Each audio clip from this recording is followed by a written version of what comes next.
지고 뭔가 이렇게 다른 사람들을 살펴야 될 상황에서 그렇게 못하고 이 터널 시야라는 말이 있습니다. 터널 안에 들어가면은 그 앞에 보이는 빠져나갈 구멍만 보게 되고 옆을 보지 않고, 그러니까 앞만 보니까 또 빠져나가야 되니까 목표에 도달해야 되니까 마음이 급해지고 또 과속을 하게 되고, 그러다 보면은 또 사고를 일으키게 되고, 또 사고가 안 일어나도 다른 사람에게 폐를 끼치게 되고, 그래서 어떻게 보면 우리의 삶이 좀 누추해지는 그런 면이 분명히 있다. 그런 것을 우리가 좀 생각을 해야 할 때가 되지 않았나, 이렇게 생각합니다. 그래서 오늘은 이 우리 사회 안에 있는, 또 어떤 면에서는 우리 국민들 안에 있는 이 빨리빨리 때문에 생겨진 성향이 있는데, 그것에 휘둘리지 않기 위해서, 그래서 우리가 뭔가 좀 조심하면서 살아가기 위해서 이 함정에 빠지지 않도록, 그런 면에서 실수하지 않도록, 그런 면에서 말씀을 나누려고 합니다. 240번 버스 사건이라는 인터넷에서 유명했던 그 사건이 있습니다. 물론 이 신문이라든지 이 방송에 아주 보도가 됐던 건데요. 이 사건 발생일이 2017년 9월 11일 오후 6시 20분경에 일어났습니다. 한 버스 안에서. 그래서 그 안에서 일어난 사건을 그 승객한 사람이 그 인터넷 커뮤니티에 올렸어요. 자기가 속해 있는 커뮤니티에 기사를 비난하는 글을 올렸는데, 어떤 내용이냐면, 첫째, 5살도 안 되어 보이는 여자아이가 내리고, 그 다음에 아주머니가 울부짖으며 내려달라고 하는데 기사가 무시했다. 그리고 이제 이게 뭐냐면은, 어떤 정류장에서 어린아이가 내렸는데 엄마가 못 내리는 거예요. 그리고 이제 차가 출발했습니다. 근데 이제 아주머니가 울부짖으면서 애가 먼저 내렸으니 내려달라. 근데 그 울부짖음을 기사가 무시하고 계속 달려서 그 다음 정류장에 내렸는데, 그래서 울며 뛰어나가는데 기사가 큰 소리로 욕을 했다. 이런 내용이었습니다. 그러니까 이 글이 이제 분노를 일으켜서 그 커뮤니티에, 이게 굉장히 인기 있는 커뮤니티인데 아주 수많은 사람들이 서울특별시 운송사업조합의 홈페이지에 항의를 하는 바람에 그것이 이 홈페이지가 다운이 될 정도로 그런 이제 사태가 벌어진 거예요. 자, 그러자 이제 위에 글을 근거로 해서 국내 보도 매체가 공식적인 보도를 시작했습니다. 그게 이제 9월 12일이었는데, 그 다음 날 13일 서울시가 공식 조사에 들어갔고, 근데 이쯤 되니까 보도 매체에서 반론이 보도되기 시작합니다. 조금 다른 이야기고 정반대되는 내용의 글이 슬슬 나오기 시작하고, 그 다음날 9월 14일에 완전히 반전이 일어나는데요. 조사 결과 보니까 아이는 5살이 아니고 7살이에요. 그리고 출발 후에 어머니가 호소를 했고, 출발 후에 어머니가 호소. 이게 중요한데 왜 그러냐면은, 버스는 정류장에서 출발하면은 서지를 못합니다. 그러니까 서지 못하게 되어 있습니다. 안전을 위해서. 그러니까 기사로서는 다음 정류장까지 갈 수밖에 없는 거예요.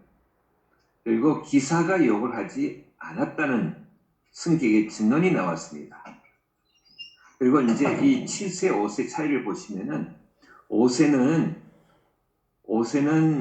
그 이제 취약 연령 전이니까, 그렇죠? 7세는 취약 연령 후니까 이 차이가 커요. 그 다음에 이제 비난이, 처음에는 기사를 비난하던 그런 인터넷 네티즌들, 그런 보도가 완전히 바뀌어서 이제 아이의 엄마를 비난하기 시작했습니다. 맘충이라고 하면서. 그러고 나서는 그 최초 유포자, 인터넷 커뮤니티에 그 글을 올린 최초 유포자가 비난을 했고, 그 다음에 이번 사과문을 올렸는데요.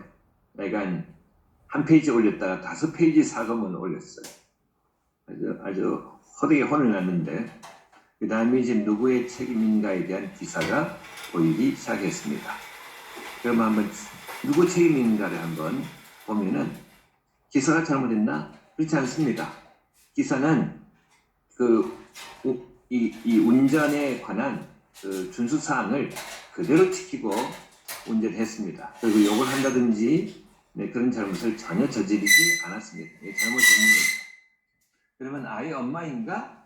책임이 있습니다. 왜냐하면 어린아이가 초등학생도 안 되는 어린아이가 있으면 손을 잡고 버스 안에서 보고 있다가 버스 정류장이 되면은 애를 데리고 내려야 되는데 아이는 내렸는데 엄마는 그 아이가 내렸는지도 모르고 문이 닫히고 버스가 출발한 다음에야 깨달은 거예요.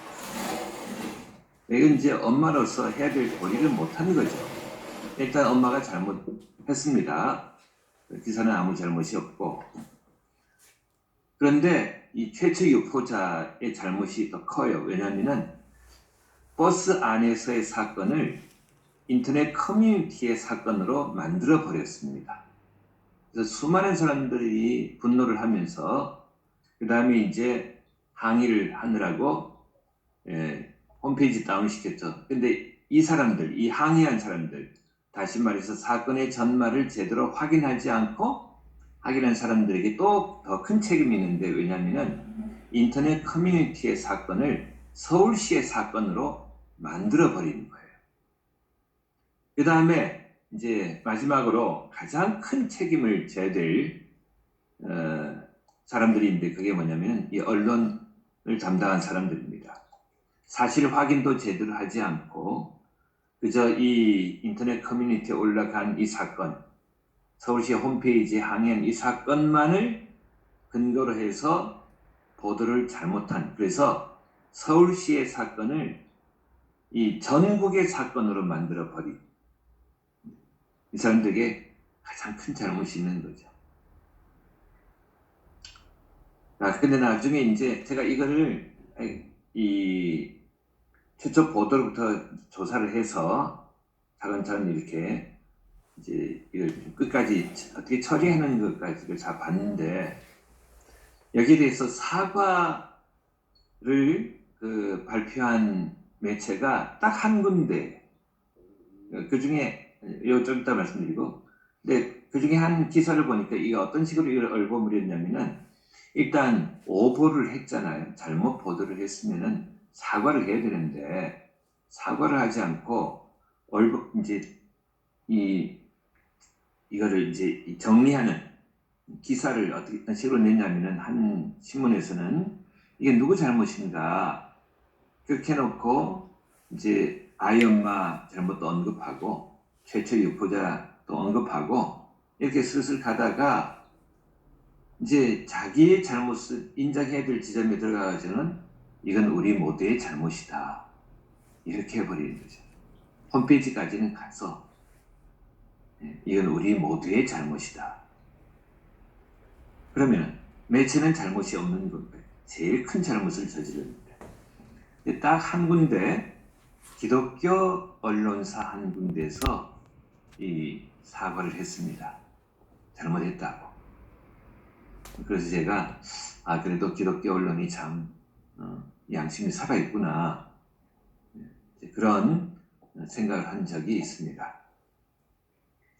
자, 이제 이것 때문에 그 기사와 그 가족들은 어마어마하게 고통을 받고 입원 잠시 휴직하시고 정신과 치료 받으시고 자기 인생에 자기 직무를 성실히 수행하다가 이게 날벼락을 맞은 것인데, 그러니까 이분이 또 너무 억울한 거는 사건이 터졌으면은 자기한테 찾아와서 사실 확인을 해야 될 텐데, 기자들이 그걸 해야 될 기자들이 이 기사에 제일 중요한 게 이 제보자를 정확하게 확인하고 이 제보가 신빙성이 있는 건가 신뢰도가 있는 건가를 확인하는 거거든요. 그런데 인터넷 커뮤니티 홈페이지 항의만 믿고, 이 사람들은 책임의식이 없는 사람들이 많아요. 왜냐면은 자기 이름이 드러나지 않고 얼굴이 드러나지 않기 때문에 분노가 차오르면은 진위를 따지지 않고 분노를 그냥 배설하듯이 내뱉는단 말이죠. 그런 사람들이 있단 말이죠. 그래서 이제 이런 상황을 보면서 이런 일이 한두 건이 아니고 이런 식의 피해를 입는 경우가 한두 건이 아닙니다. 한 사람 말만 듣고 공격을 하고 비난을 한다든지 이런 경우가 정말 많습니다. 자, 잠언 29장 20절. 내가 말이 조급한 사람을 보느냐? 그보다 미련한 자에게 오히려 희망이 있느니라.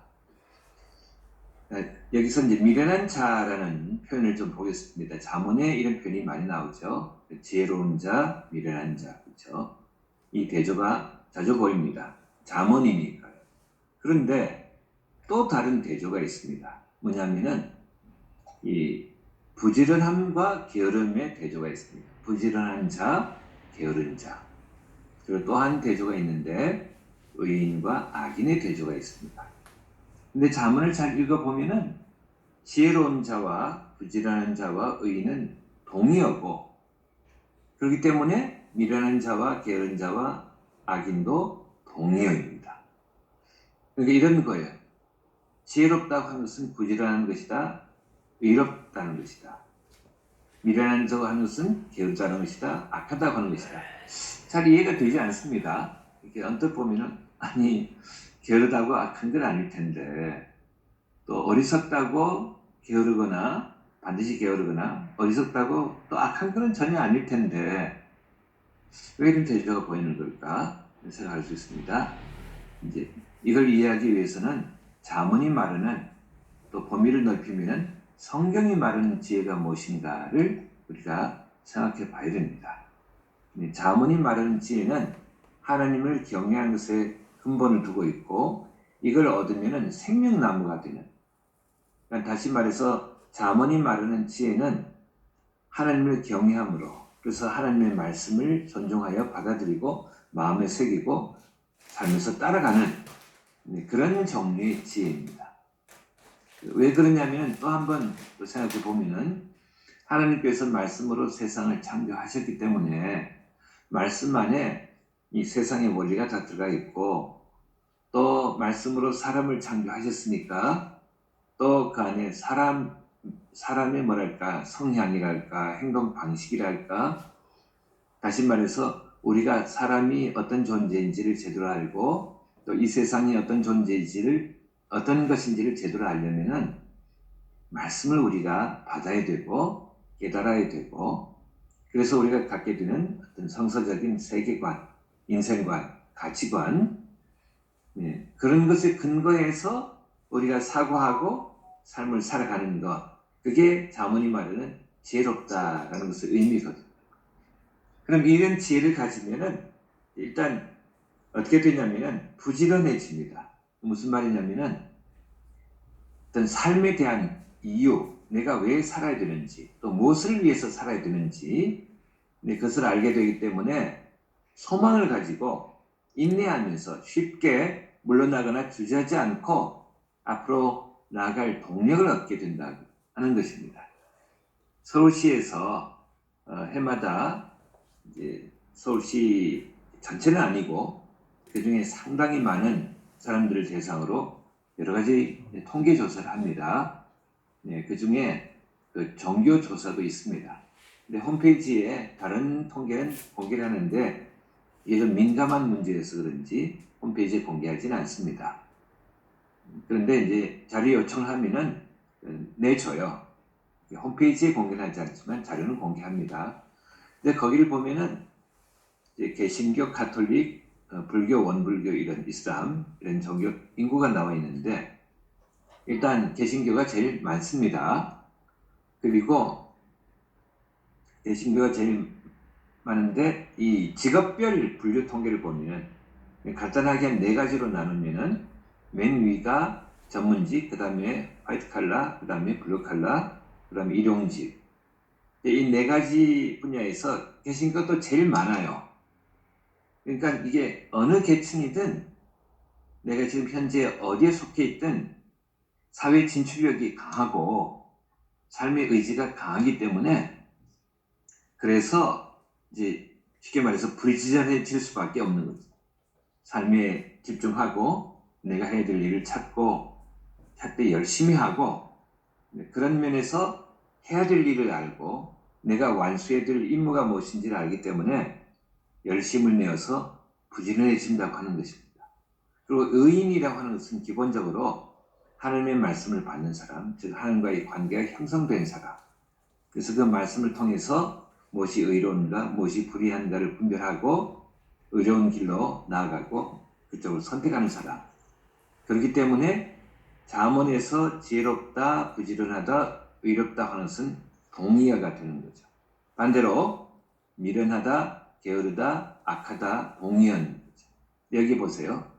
그보다 미련한 자에게 오히려 희망이 있다. 그보다 악한 자에게 오히려 희망이 있다. 무슨 말이죠? 이 수사법인데 악한 자보다 더 나쁜 게 조급하다고 하는 것입니다.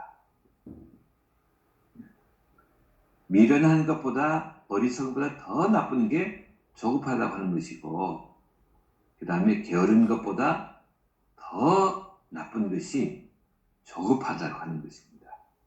왜냐하면 이게 타망치기 때문이에요.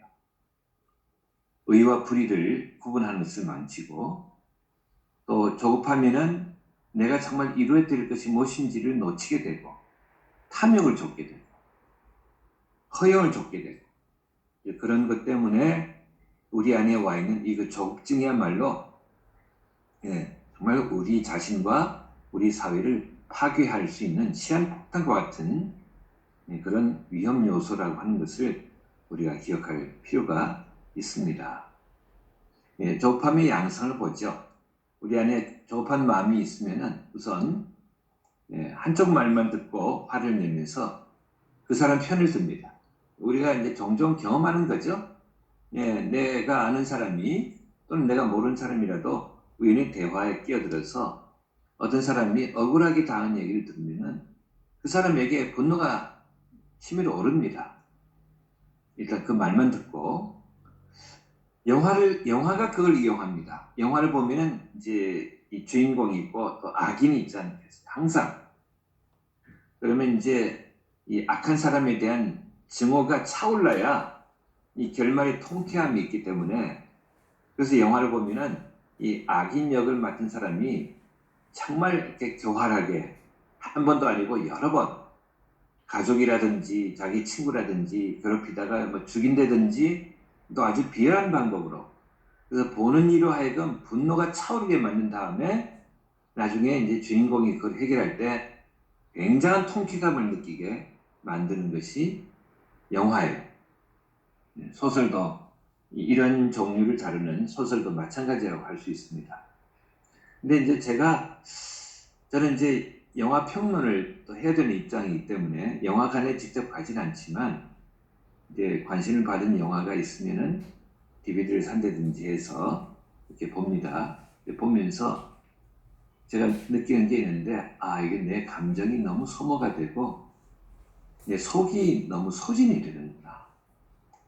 이거 볼 때마다 감정 소모가 크고 따라서 내 안에 소진되는 것이 많다. 끝나고 나면 그 복수 때문에 마음이 후련해질 수 있으나 이게 의로운 것이 아니어서 어떤 사실에 근거한 것이 아니어서 그렇기 때문에 진실한 것이 아니어서 내 안에 감정 소모만 일으키고 그리고 이게 정말 카타르시스가 될 수 있나?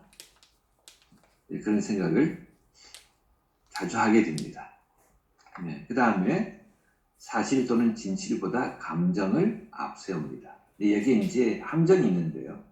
일단 어떤 사람을 말을 듣고 분노를 하는 즉시 그 사람 편이 됩니다.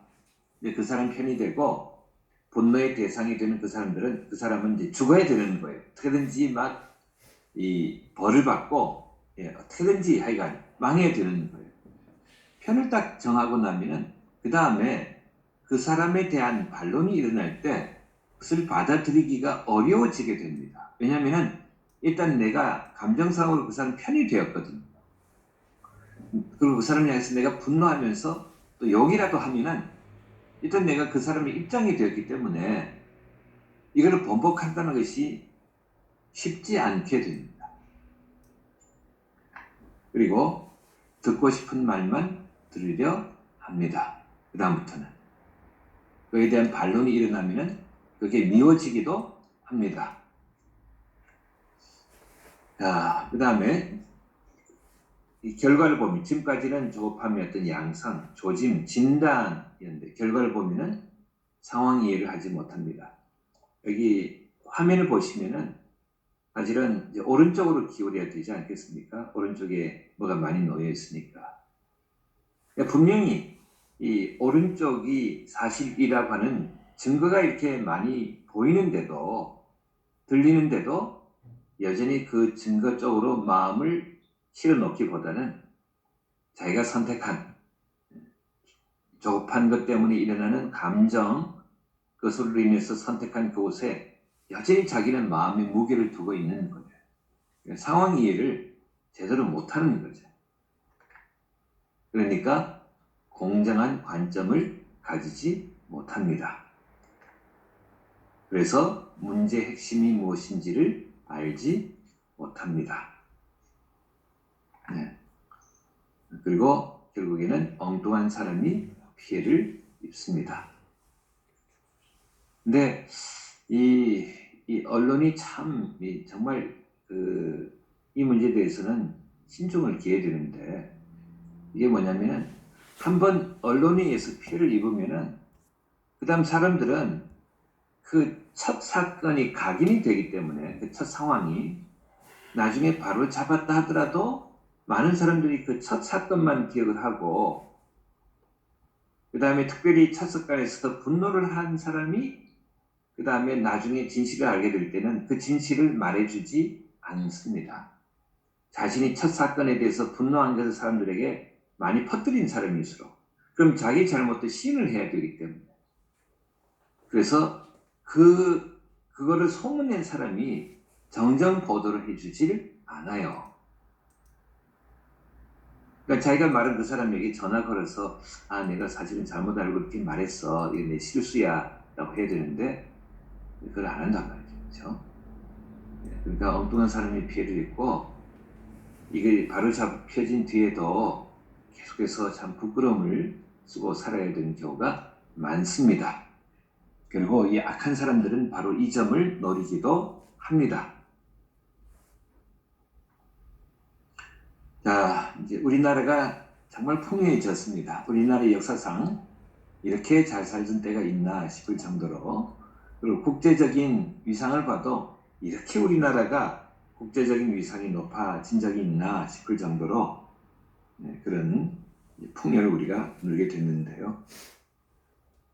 그만큼 우리가 개인적으로 느끼는 빈곤, 상대적인 빈곤도 큰 것 같습니다. 그런데 단지 상대적인 빈곤이 아니고 실제로 우리의 삶을 들여다보면 풍요만큼 빈곤한 데가 있다. 그런 것을 우리가 알게 됩니다. 그 중에 하나가 바로 이 빨리빨리 때문에 우리가 이렇게 발전을 했지만, 또한 빨리빨리 때문에 우리 안에 생겨난 이런 성향, 개인의 성향, 사회적인 성향이 있어서 이제 이것을 우리가 직시하면서 이 문제를 잘 다뤄야 되고, 우리가 이 함정에 빠지지 말아야 되겠다. 이 위험에 빠지지 말아야 되겠다. 이건 내가 피해를 입는 것으로 끝나는 게 아니라 많은 사람에게 피해를 입히는 것이다 라는 것을 우리가 기억을 하면서 이 문제를 생각했으면 좋겠습니다. 특별히 요즘이 아니죠. 이제 계속해서 사실은 이제 한 12년 전부터 사회학자들이 우리의 사회에 대해서 진단하고 경고한 것이 있는데, 분노와 증오의 사회다라는 것입니다. 우리 사회는 분노와 증오에 가득 찬 사회가 되었다.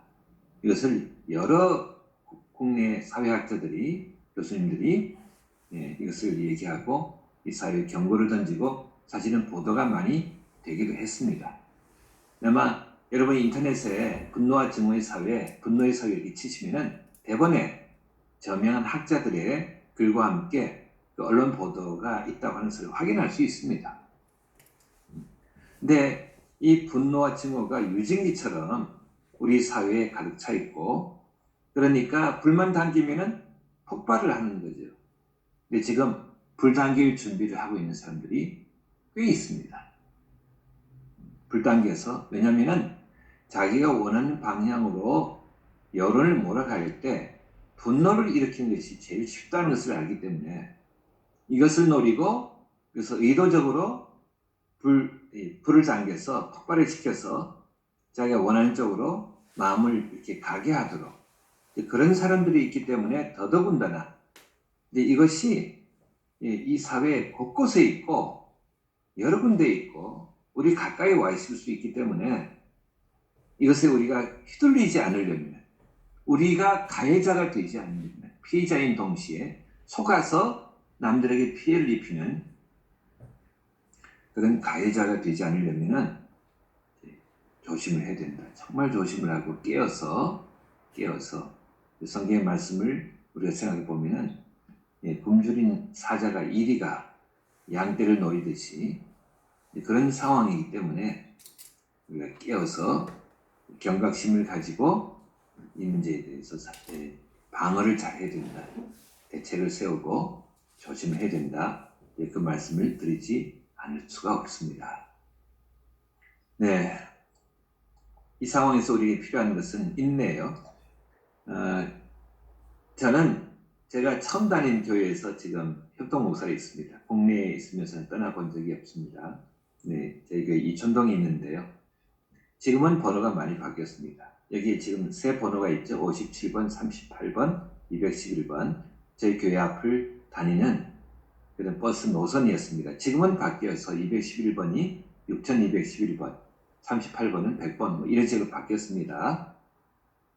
예, 근데 이 새 버스가 이 빈도수가 달랐는데 우리가 어떻게 불렀냐면은 57번은 5분 7초. 자주 와요. 그리고 사람도 많지가 않아요. 그러면 38번은 38분. 38분 만에 오는 건 아닌데 어쨌든 그런 식으로 우리가 빈도수를 상대적으로 불렀습니다. 근데 211번은 2시간 11분이라고 불렀습니다. 이 버스는 요즘에는 그 전철이 생겨서 이제는 대중교통 인구가 분산이 되어서 옛날처럼 그렇게 막 그 콩나물 시루라 그랬죠. 그래서 사람들이 꽉 들어찬 그런 버스는 보기가 어렵습니다. 근데 이 211번이 그런 버스였습니다. 영등포 시장을 지나서 그 다음에 이촌동을 거쳐서 옥수동으로 가는데 이 옥수동과 영등포 쪽이 다 사람들이 많이 타는 데여서 또 정체가 심하고 그런 데여서 배차 간격이 그렇게 느린 건 아니었는데 거기 막혀서 이제 오느라고 늘 늦었습니다. 저는 집에서 교회를 오려면은 그 본동, 그러니까 한강 대교 남쪽에 있는 본동에 내려서 거기서 211번을 타고 한강교를 지나 이촌동, 동부 이촌동으로 그런 가는 버스를 타는 건데, 본동에 내려서 기다리면 겨울이 춥잖아요. 12월, 1월 한참 추울 때 30분이 지나도 안 오고 40분이 지나도 안 오고 기다리다가 아유 무슨 사고가 났나? 그리고 이제 안 되겠다. 이 한강교를 건너서 그냥 걸어가자. 한강교가 꽤 길죠. 한강대교가. 근데 걸어가는 중간에 211번이 씩 지나갑니다. 그럼 얼마나 약오르겠어요. 근데 그런 일을 몇 번 경험을 하고 나서 깨달은 게 있습니다. 이왕 기다린 거 끝까지 기다리자. 중간에 내가 이거 기다리지 않고 걸어가면 큰 손해를 본다. 춥죠. 추운데 한참 걸어가야 되죠. 벌벌 떨면서. 제게 아마 인내 훈련 중에 하나는 이 215번이 아니었나 싶습니다. 우리가 살아가면서 여러 가지 인내 훈련을 받지 않겠어요? 네, 제가 늘 이제 그거를 기억하면서 기다리자. 히브리서를 잘 읽어보시면은 히브리서의 믿음장이라는 것이 나오죠. 그래서 믿음이 중요한 그런 책입니다. 근데 잘 읽어보시면 그게 또 강조되는 단어가 몇 있는데 그게 인내, 오래 참음. 또 하나가 있죠. 소망이죠. 게으름, 잠언의 게으름을 이제 한번 생각해보면 이 게으른 이유 중에 하나가 소망이 없을 때라고 합니다. 희망이 있으면은 그 희망 때문에 열심히 하게 되는데 희망의 불이 다 꺼질 때 그러면은 목표가 없고 이유를 상실하고 그렇죠. 가치를 상실하기 때문에 그저 이제 게으름이라고 하는 것이 아무것도 안 하는 것이 아니라 자기 좋아하는 것만 하는 거예요. 근데 그게 별로 유익이 없어요. 그냥 자기가 지금 할 일이 없고 그러니까 그냥 순간적인 어떤 즐거움 그게 이제 빠지게 되니까 자 그래서 우리에게 필요한 것이 소망이고 인내라고 하는 거죠. 우리에게 필요한 것이 인내다. 인내가 없으면은 라면도 못 끓여 먹습니다. 몇 분 못 참으면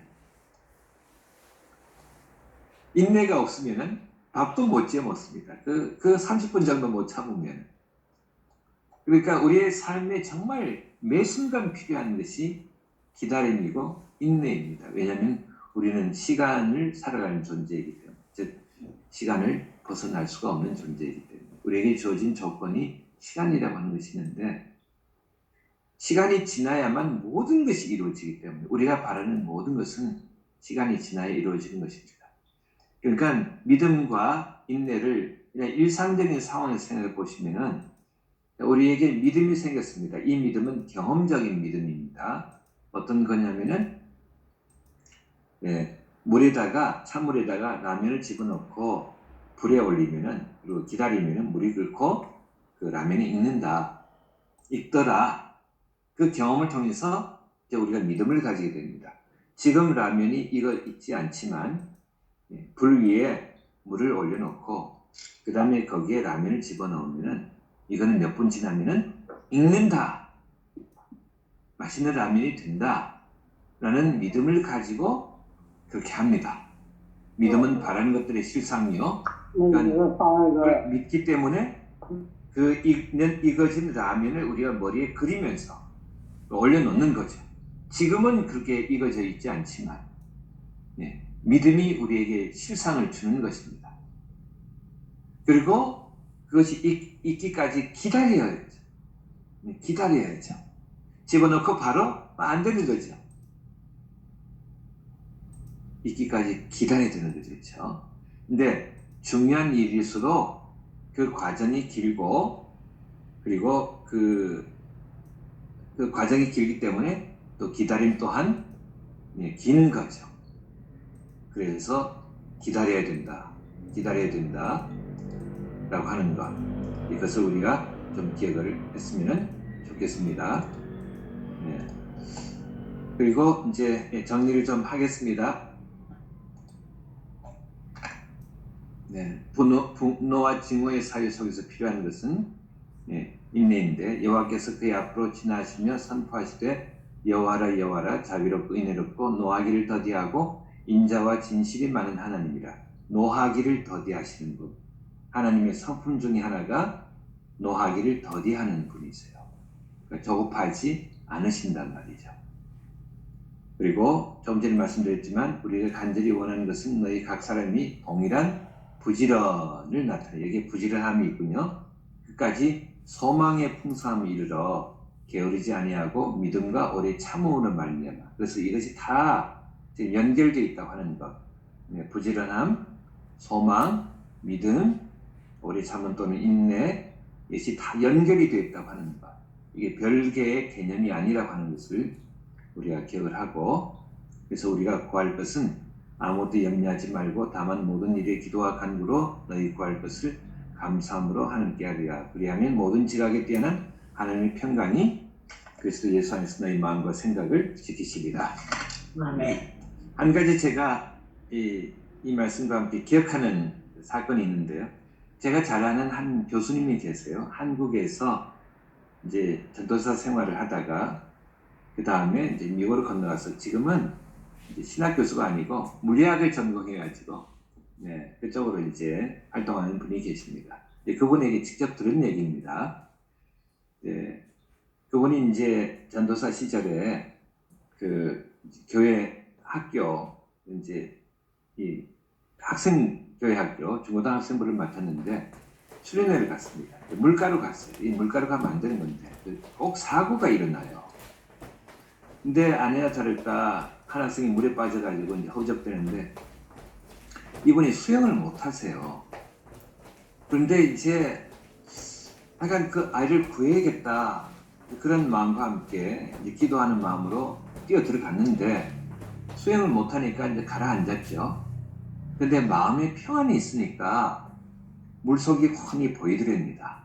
이게 사실 당황하면은 뭐 보이는 게 없어지는데, 근데 물속이 보이는데 뭐가 보이냐면은 저기에 그 허우적대는 아이의 발이 보이고, 근데 그 가까이에 언덕, 둔덕 같은 게 있는 것이 물 안에 보이더라는 거예요. 그래서 물 속에서 걸어가서 그 아이의 다리를 붙잡고 그 둔덕에 올라가가지고 둘 다 살았어요.